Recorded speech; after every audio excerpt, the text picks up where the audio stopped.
Hi there, this is Allison Lloyd, editor of Document Strategy Media. We're here at DSF 19 in Anaheim. Thanks so much for joining us today.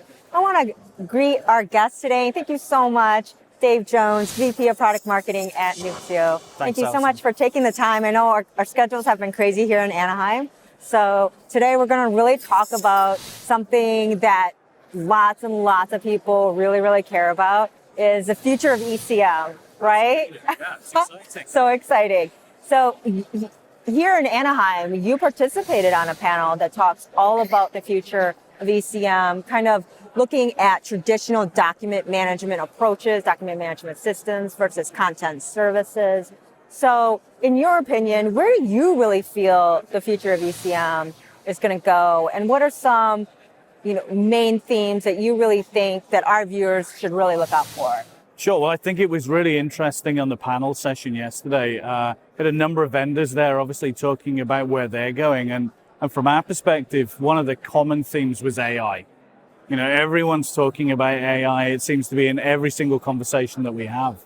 But from our perspective, AI is really, it's a technology, right?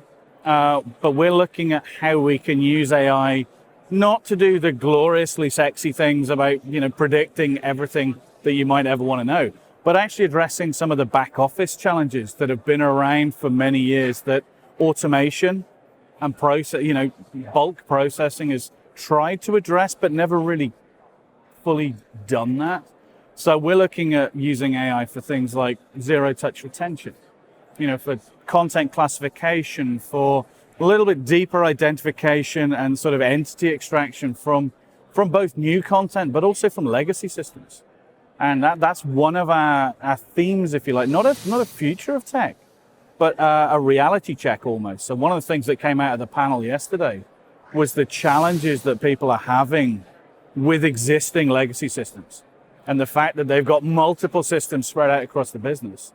So one of the areas that we're focusing on is helping them connect those systems together, use the sort of the federated aspect to not have to move content and data, but just almost to index that content and data and to provide a central information hub where you can start doing things like removing that 80% of redundant, obsolete, and trivial information within your business. Clean up your data, give users a single place to go store data, to retrieve data, and then use that as a platform to then build on, to deliver applications to the business that address those pain points that people have got. So can you tell me, what do you think this innovation will mean for re-engineering traditional business processes and workflows currently? Because like you said, look, some of these ideas are so future forward and it's not reality. So how do you think we can think about that idea of automation of our business processes to kind of meet the gap right now? Sure. So I love the idea. But I'm also British, which sort of makes me a pragmatist at heart.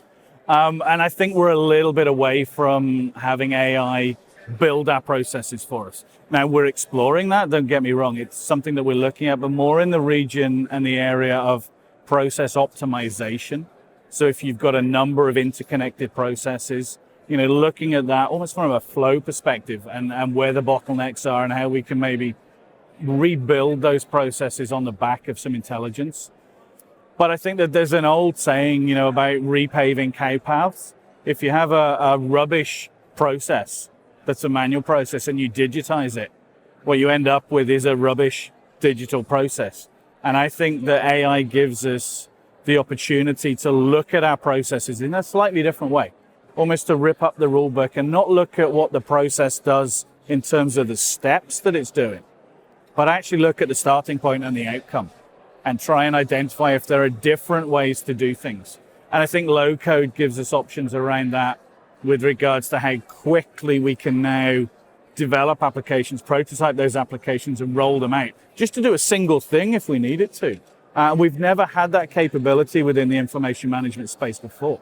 So I think the fact that we do now, that we can develop an application for one department and then very quickly go do another one for a different department, even for a specific task. And we can do that so quickly and so easily. And then as the business changes, go back and adapt those apps. Go back and build new apps. And I think that agility and that flexibility and the speed at which we can do that with AI feeding into that intelligence is really exciting.